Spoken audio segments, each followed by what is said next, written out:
Today, we are expanding Monteverde with a custom football field, low-density residential blocks, and a natural stream to break up the city grid. And it is quite a lot, at least for my standards, so let's do some planning first. We'll be working in this general area behind the port. First, let's lay down a path representing the stream so that we get a sense of the place we are working with. Next, we'll place a football field. This one's obviously not gonna be the final one. I'll build a custom version later, but for now it can serve as a placeholder. And finally, we'll sketch out the street grid. It's gonna continue the existing city layout, just slightly more crooked to fit around the field. But now with the planning done, we can move over to the first build, the stream. I started by removing the path and making small groove in its place. The best way to do that is to take a small brush with low strength, around 20%, and gradually shape it to your liking. Also works for hills. Next, I fell down the rabbit hole of water. I wanted to have real water in as many branches of the stream as possible, but that was simply impossible due to how CS2 water works. It just does not behave like liquid. It phases through the ground, and the minimum water flow you can set the source to is 0.1, so I could use only one source for it to not overflow. It is literally impossible to make a reasonably looking stream that's narrower than 50 meters. I spent like 3 hours fiddling with it, and I still needed to make the bottom part wider than I would like, and I still have the problem of random bits of water appearing in the middle of the forest. But that would be enough for rambling about water physics. Let's actually finish the stream now. I'll be using the same techniques as for the last stream I built in the second episode. First, I cover the bottom of the groove with a riverbed surface, then I place some rocks, mainly on the edges, and finish it off with an absolute ton of bushes and trees. That gives the stream the lush and tropical vibe I want here.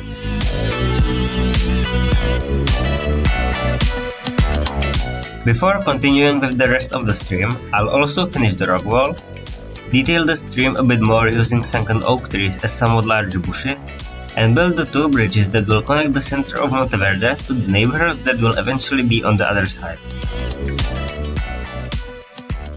But now, let's finish the rest of the stream in a short time lapse.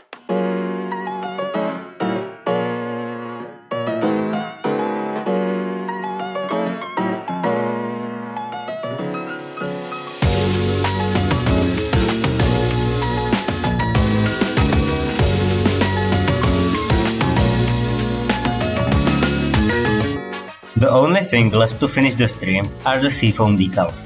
These make the illusion of fast flowing water and also make the waterless segments look like there's some water in them.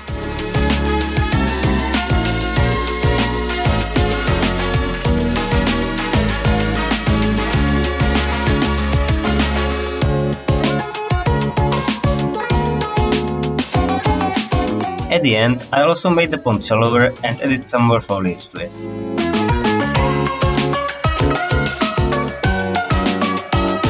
And let's stay with the theme of foliage for a bit, because while the stream itself is finished, its surroundings are not. And what's a better way to fix that than with thousands of trees and bushes?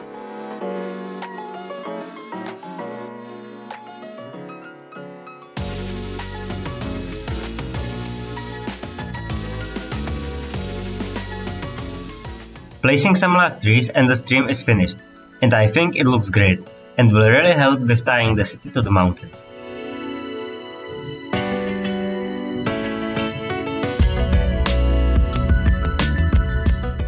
But now, let's get to the second part of the video, where I'll be building the promised custom football field.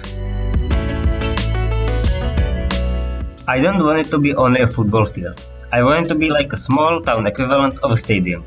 Like, you know, a couple stands, maybe some buildings with facilities needed for the local team, and so on. That's why I'm placing the football field decals, so that I know where to build the stands to not encroach on the playing field. I'll then remove the decals because the majority of football fields in the Caribbean have no markings, and I want to stay true to that. For the stands, I'm using both open and covered versions.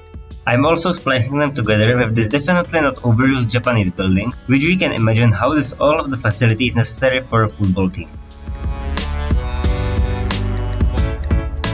Then I mirrored everything to the other side. When placing the stands, they randomly got these colors, and you know what? I actually like them. So I'll keep them and won't recolor everything to a single color. I am putting the decals back once again to place the goals. I also added American football goals. cause why not?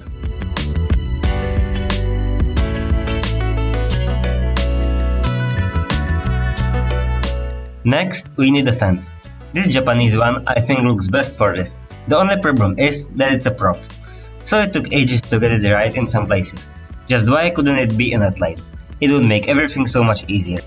But I guess props are more flexible, so you could make something like a broken fence with it or have it somewhere above the ground if needed.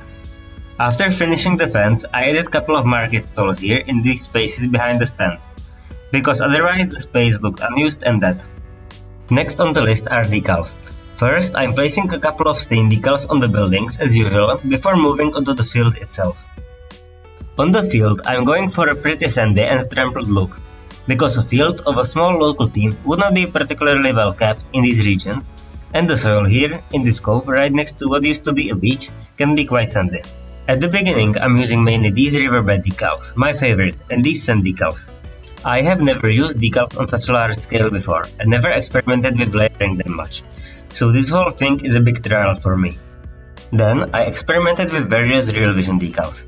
I also tried sinking them into the ground a bit to get more faded look, and that turned out to be a quite good technique. I'll definitely use it some more in the city. All in all, this is just a big mess of decals. I don't even know how many of them are just covered and don't have an effect on the final looks. And I especially don't wanna know what this type of detailing will do to my FPS long term. Now that the decal hell is finished, we can move over to the next step, trees and bushes.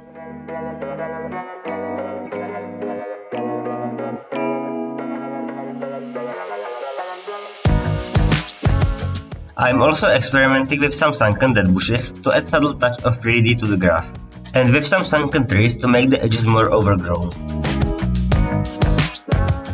With the football field finished, let's move over to this little space nestled between it, the stream, and the port. This would be a pretty bad spot for residential, so I'll fill it with a couple of industrial buildings. To guarantee that it won't spawn chimneys, I'm using the static ploppables and then placing zoning cubes in them. The other benefit of this approach is that I can use warehouse assets, which I like much more than the manufacturing industrial, without them actually being warehouses, which we don't need in the city. We need jobs.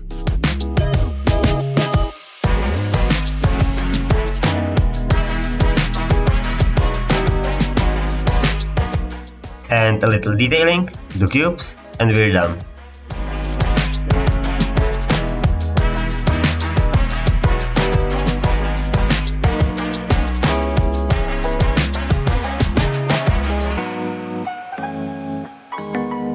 So, with that, we can move over to the last part of the video, where we'll be filling all of these blocks with residential. First, let's start building something like a low-rent complex. When looking at various Caribbean cities, I noticed a clearly master-planned housing complex in Cay Street, St. Lucia, and I want to build something similar. It might not even be low-rent, similar to how prefabs in Central Europe are often not cheap, but they sure look like it. It was just a bunch of 2 to 3 story buildings organized in a clearly non-organic pattern with some parking, basketball field, and a green space in between them.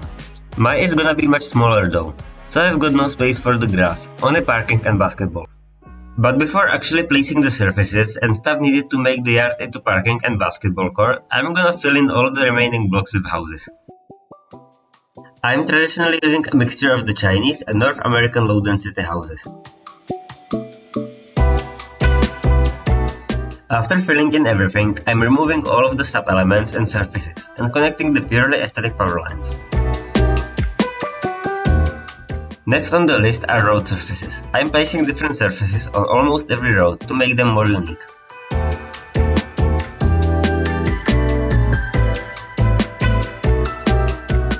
But the most unique will be these 2 stubs, which I'm making into gravel roads, because I figured it wouldn't make much sense to have them paved. I'm using these netlines for the first time, and they actually look great, especially when topped off with some more decals to add a bit more depth to them.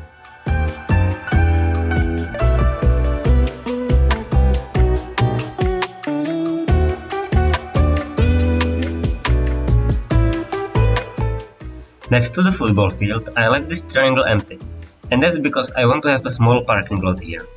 To make that, I'm using some gravel decals and then blending it with the grass by using the same Real Vision decals as on the football field.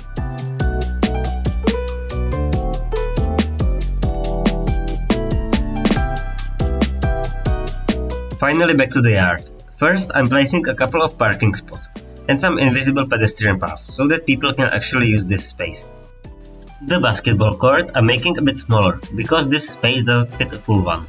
It's basically gonna be just a fenced off rectangle with basketball hoops and also football goals to make it more multifunctional.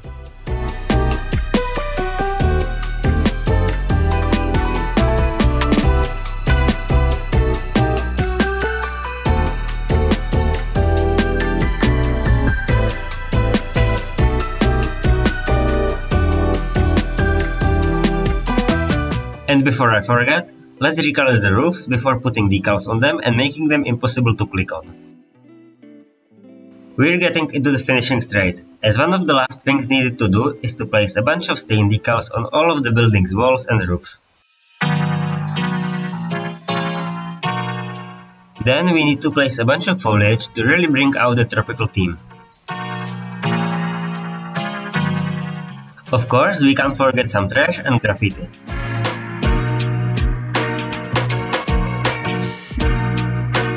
And the last detail I totally didn't forget and didn't notice it's missing only until editing are lamps.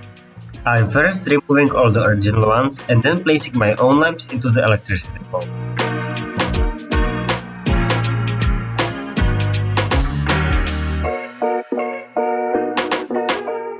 Adding the final lamps and everything is done, so let's wrap up the episode with some final cinematics. And as always, don't forget to like, subscribe, or even write a comment with some suggestions, and stay tuned for the next one. It's gonna be big, but until then, take care, enjoy the cinematics, bye bye.